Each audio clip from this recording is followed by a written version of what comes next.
Just wrapped up the photo shoot this morning. On the way back to Black Forest, going up the 52, which is a fairly steep hill for a freeway. I'm going to show you how the lower gearing in this makes it real nice. So still use fifth gear going up freeway hills, not have to downshift to fourth. It's a nice feature because when you go 2 inches taller with your tires over stock, you're basically turning your 5-speed tranny into a 4-speed. That's because you can't really use fifth gear to pull a hill anymore. You're geared for, 180 miles an hour top speed in fifth, which is a little overkill. Probably won't pull it.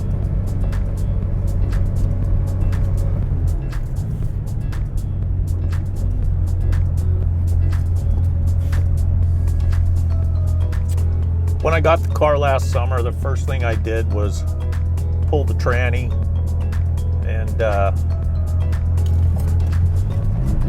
upgrade it to easy shift synchros. It had factory synchros in it back then, and they're just too darn stiff. The easy shift synchro package puts it much closer to being a G50 quality shift. You can pretty much shift it without having to stop for a second in between the shift and wait for it to synchronize.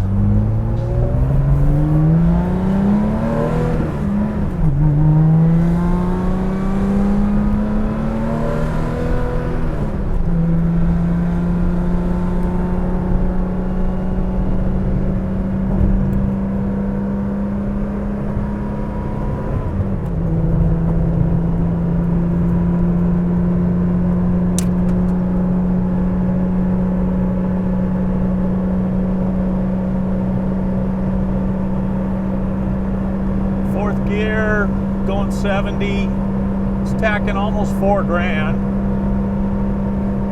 It's actually a little bit lower gearing than stock, even with the bigger tires.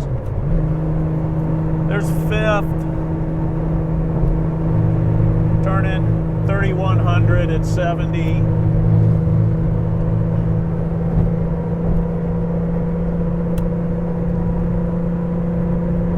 Going up the hill, half throttle, gradually accelerating up to 80. At 3,500, it's going 80.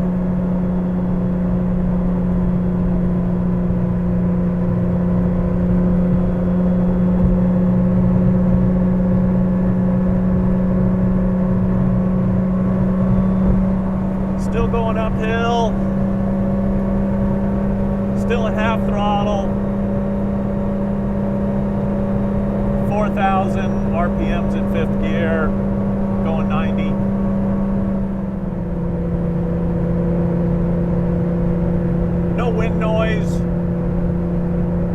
squeaks and rattles.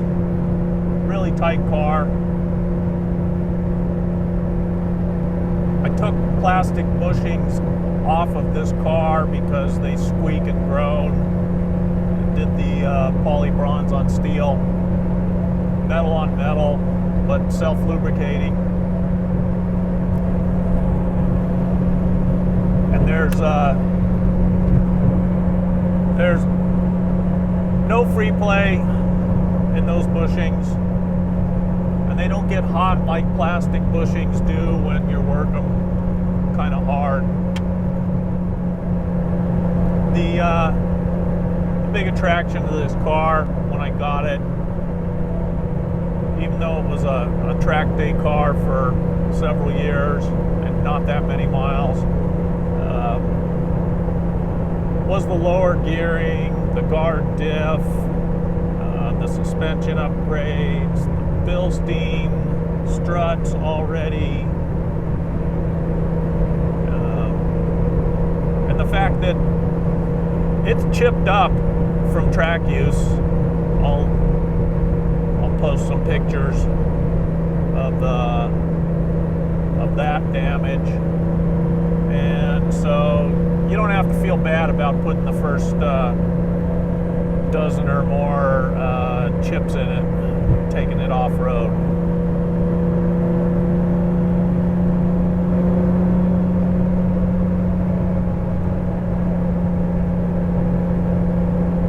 Of course, the 3.2 conversion that's smog legal in California is pretty nice. Right now it's got headers on it. I can put a set of stock heat exchangers back on it and a factory cat, and it should smog just as easy as it did last summer. Unfortunately, I don't have that heat exchanger package to give with the car, so it'll be delivered with headers on it and a 2-in, 2-out M&K muffler. And if it's delivered in California, it'll have heat exchangers, the factory heat exchangers, and a cat, but at extra expense because I'm going to have to buy it.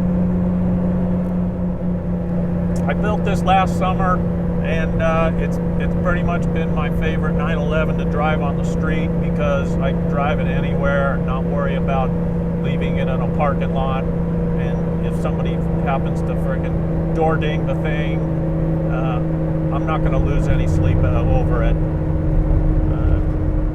Taking it off-road, did fire roads up in the mountains a couple weeks ago, and the thing was loads of fun. I will build another one of these down the road. Might be a month from now that I start on something, or it might be a year. I just got to find a good donor car.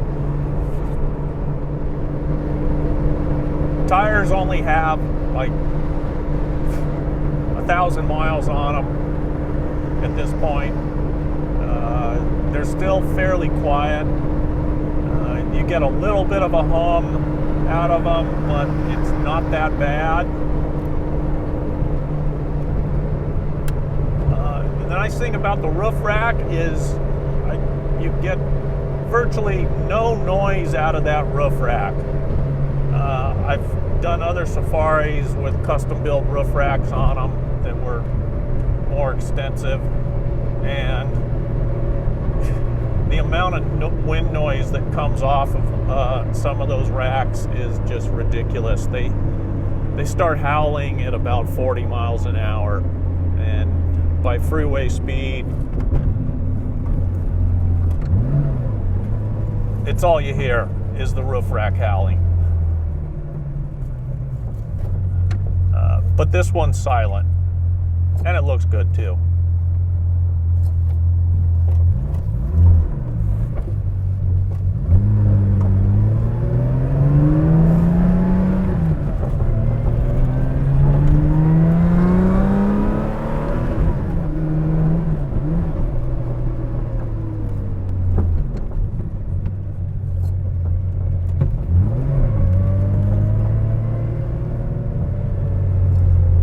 pulling up to Black Forest.